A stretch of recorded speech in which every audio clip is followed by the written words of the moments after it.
Hello, my name is Bertrand Emond. I'm Head of Membership and Training at Camden BRI, and welcome to Learning Matters, Notes from the Field.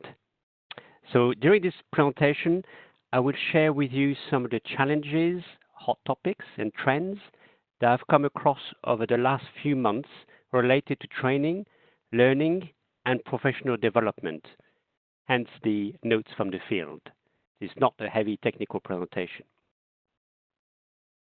Let's look at some of the factors that have been affecting the workplace, businesses and staff, and which have been contributing to corporate bewilderment. Actually, not just corporate, but general bewilderment. I quite like that word, even though I can't say it properly, but bewilderment. I think the word VUCA, it doesn't sound very nice, but it's a great way of describing that environment because it's volatile, it's uncertain, it's complex, and it's ambiguous. So it's very disconcerting for people. The frames of references are not there, the routine is not there, everything has been thrown in the air. So if you remember, if you take the analogy of skiing, if you've been skiing before, you got a green-blue run where you're skiing nicely there. We're negotiating Brexit. It's all fine, and then suddenly, over a few weeks, we've been thrown into off-piste skiing in the fog. So a completely different set of environment, and frames of reference has gone, and we have to fight for survival, basically. The world of work has evolved quite dramatically, and one of the things that we've noticed, and is stating the obvious, is that the work and home, there's no longer a clear divide between the two. A lot of people are working from home, or people are being furloughed. So there's that divide of people being at work and at home there's no longer a clear divide here because you be working from your home. And how to keep people engaged remotely has become quite a challenge for most businesses. How do you keep people motivated, sane when they're working remotely? Moved from fixed to flexible hours, so people have introduced shifts and different rotas. So the fixed framework that we had before has been moved towards a more flexible approach. We know more about people and their personal life than ever before, especially with Zoom, Microsoft Teams, or any platform you might have been using. You can see inside people's home. You can see how many pets they've got, the name of the cats, the kids. And you find out about all sorts of things about these people that you wouldn't know before. You might find out that they've got some underlying health conditions. I mean, it can get quite personal. And this is quite an interesting shift in society. And you move into this concept of having the whole employee, and a lot of companies have started to look at this, because it's not just the employee, it's the whole employee. It's not only their mind, their body, their heart, but also their dependencies and all the people that rely on our employee, and that will affect their performance when they're at work. Interestingly, also, there's less hierarchy in businesses, and more teams have been set up to address challenges on the spot. So things have a lot more ad hoc and less hierarchical, as I mentioned. Decisions are being made at pace, and interestingly, we are going back to basics on many things. What actually matters? You know, in this, where everything is gone to pot, what actually matters? What do we need to focus on? What's critical at this moment in time to get right? Communication has changed as well, so not just by email, across a wide range of channels. We mentioned Snapchat, WhatsApp, or other providers, but that's coming from all sorts of directions. And interestingly, what we noticed is that the sort of digital literacy has been boosted, and the traditional gap between the older generations, the ones that were digital immigrants, and the younger ones were the digital natives. Actually, that gap has been closed, and most people now have some level of proficiency with their WebEx or their Skype or whatever. So that's quite an interesting shift in that front. And the last one here, obviously, is to do with hygiene. I don't think we've ever been in a place now where people wash their hands better and more often than ever before. What is certain in this environment is that a critical success factor for corporations and individuals is their ability to learn new knowledge and skills quickly and to apply them effectively. Because things are moving around quickly, things are changing. You need to learn new knowledge and skills quickly and apply them effectively. So what you hear is that organizations are talking about learning organization. They're worried or concerned about learning transfer optimization, talk about corporate learning. And for individuals, people are refocusing on their continuing professional development, CPD, and lifelong learning. And the key here is that individuals have to take ownership of their professional development to ensure that because they're professional, they have the relevant skills, knowledge, and behaviors, and that they're competent, confident, and current.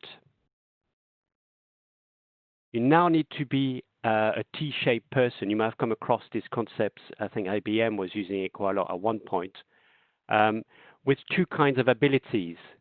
So you not only need to have a depth of expertise in a single field, maybe you're an engineer, biologist, or computer scientist, but you also need to have the ability to collaborate across a whole range of disciplines. So you need to be collaborative and empathetic so you can actually be effective in the workplace. Now, reflecting on some of the soft skills that I've seen trending over the last few months, and if you are not familiar with these terms, I suggest you go and find out a bit more about them because they are trending and gathering momentum. Growth mindset, so looking at how people evolve as an individual. Creativity, how to become more creative. Honing your digital communication skills. Honing your emotional intelligence. And the big one is about mental health. And I think people have been talking about the corona coaster, the roller coaster of emotions that people are going through, and the importance of that mental health and keeping a good mental health. And for employees, it's and for everybody, for the society, it's actually an incredibly important area. I will now bring your attention to a document that was published towards the end of last year, 2019, by the U.S. Food and Drug Administration. And Frank Yanis presented the document at the last GFSI Global Food Safety Conference in Seattle back in February, just before COVID started, and across the world. And in that document, it's all about how to begin a new era of smarter food safety. And I recommend that you have a look at that document because a lot of the content there was relevant, obviously, at that time, but is even more relevant now. So I've just highlighted some of the key points that are in this document so you can reflect on this. The first one is looking at technologies, data streams, and approaches that will greatly reduce the time it takes to trace the origin of contaminated food. And how do you use this tech-enabled traceability? How do you enhance foodborne outbreak response? How do you innovate communications approaches and facilitate that end-to-end traceability? And that's especially when supply chains have been disrupted as they are at the moment. It's very important to maintain that traceability and make sure that trust is still there across the supply chain. And how do you demonstrate that? Looking at smarter tools and approaches for prevention. So that's looking at new tools, processes, and communications to inform prevention efforts. Looking at data and data analytics here, innovative approaches to inspections and compliance. And that's a huge topic at the moment about remote auditing or remote support. So if you cannot travel, how are you going to do your your audits of your suppliers or sites, and what tools you could use to do all these remotely to provide that trust, and so what sort of innovative approaches you could use, and forward-thinking communications for industry prevention efforts. So some key elements here. And the last two bullet points here from that I wanted to highlight is looking at advancing the safety of both new business models such as e-commerce and home delivery of foods and traditional business models such as retail food establishments. And again, now with COVID, with the fact that people are doing home delivery, are using all sort of channels to deliver these things to people at their home, what sort of systems do you put in place to ensure that the food is not compromised, that the food safety, quality, and integrity of that food is not compromised because you're using all these different channels to reach the consumer. So it's all about navigating that last mile. Food safety culture, so that was mentioned there about supporting and strengthening cultures that embrace food safety across the food chain. And the interesting point for me here as well is develop a smarter food safety consumer education, because the consumer plays obviously a key role in this as a major stakeholder to ensure that the food at the point of consumption is still safe and the right quality is, the integrity has not been compromised. So I thought this document, which was, as I said, launched at the end of last year, contains some very interesting points that have come to the fore over the last few months through COVID. Other topics that are trending that I wanted to bring to your attention today, and again, if you haven't come across these, I would suggest you might want to have a look at them in a bit more details. We talked about data analytics and data science already, but that's absolutely key because we've got so much data coming thrown at us from all sorts of different sources. Some are trusted, some are mid-trusted or not trusted at all, but you got all this data coming through. So how do you you get from that data to some information that you can start acting on, and you develop some knowledge and then some wisdom so you don't do that mistake again. So the power of making sense of data through that data information, knowledge, wisdom chain is very important. I like the quite a few people have been using the OODA approach. So that's from fighter pilots, where you observe, orient, decide, and act. And that's in this VUCA world. This is definitely a skill that people need to have to be able to do that very quickly. You've heard a lot of people talking about pivoting and developing an art of pivoting and honing your how you can do that to change directions very quickly in terms of business or as an individual. Managing change and being good at this, looking at creative problem solving and design thinking, and a very interesting one of my favorite at the end here is system thinking, where things are not binary. You need to look at a holistic way at things and understand the whole system that needs to be worked on, not one bit, because that bit fits into a whole system. So you need to have a whole system approach to have a positive change. Other topics that have come through, Industry 4.0, automation and robotics, and that's come to the fore again. The food industry has been lagging behind some of the other industries in this, and there were quite a lot of work going on, but that's been the pace has picked up a bit here because you might be you don't have enough employees, or so you need to start using robots or automation, and so people have been looking at the impact of that. And artificial intelligence and machine learning.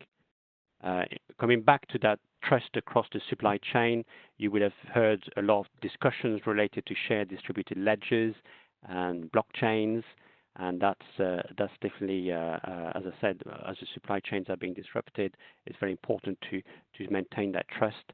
And the one that's lurking in the back that we always need to be very mindful of is the cybersecurity aspect.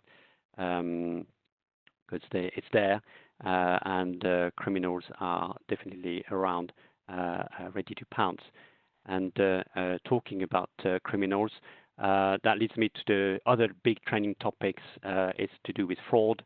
And if you are a criminal, this is the best time you have the time of your life at the moment. For many reasons, is that you've got shortages going on in supply chain, you've got supply chain disruptions, you've got people that are desperate to get various things, and there are less control, inspections, enforcement. People are doing less analysis on products, so people can have a field day. So you have to be very, very careful and mindful of what's going on. And we're closely associated with the Food Industry Intelligence Network, And I would recommend that you have a look at these, because this network is basically a big neighborhood watch for the industry, with a lot of members covering catering, retail, and manufacturing. But it's about sharing that intelligence, so where you might have some issues of fraud or traceability challenges. So this is a great way of mitigating the risk here to your business. The other one that you would have come across, my colleague Andrew Collins has been quite vocal over the last months, a few months, about this. So you will come across it, because Andrew is an ambassador for this, and is pushing it, because they are a great way of visualizing and managing your hazards and risks in a business using the bow tie approach, and also the Swiss cheese or the barrier model. These are incredibly powerful tools, new tools to the food industry. So I recommend that you have a look at that. Huge potential. The other big training topics is about culture, and the importance of having a strong culture within the business in terms of food safety, quality, health and safety, and any environmental sustainability. So it's about having a good business and ensuring that people do the right thing right at all times, even when under pressure. So in our time of in this VUCA world, in industry and so on, we need to really have that strong culture to make sure people are doing the right thing right, because they are under pressure. So how do you make sure you have that strong culture in place, and how do you drive these 20 dimensions that are proven to ensure that you have a strong, you can maintain the strength of that culture. We mentioned that individuals have to manage their own learning, and there are many ways you can do that. So we're just going to have a look at some of these here. You can manage your own learning, so you can do your learning at work, on the move, at home. It can be face-to-face, or at least 2 meters apart, or 1 meter, depending on which part of the world you are. It could be via a computer, a mobile phone, or wearables, as people have been using smart glasses more and more, and other devices. So yeah, there are different channels you can use here. And the source of that learning event or that training that you're interested in can come from many places. Obviously, we're all familiar with the sort of Google search engine. You can ask your colleagues. You can go on a training course. It could be online or face-to-face in some places. You can obviously do your e-learning. You can go to your YouTube. There are various knowledge hubs that are around. There's a rise in the committees of practice, where you have a network of people that have an interest in the same topic, and they share their knowledge, and they challenge each other, and they drive the knowledge in that field. Talk to your peers, forums, network. You might have a mentor and coach, and then obviously you can use a professional or trade body like Camden to provide your learning. So as you can see, as an individual, you have a whole range of ways to manage your learning. The interesting point as well is that we, at this moment in time, we probably have we have a huge global access to free, trusted information. On the internet, you can find a whole bunch of courses, the MOOCs, massive open online courses, and I've mentioned some around here from the trusted providers and some others. So you've got a whole range of channels or sources of free information here to help your learning. We at Camden can support your continuing professional development. And as you probably know, we're an approved provider for the Institute of Food Science and Technology CPD program and the professional registers, so like the food safety professionals or the chartered technicians and scientists.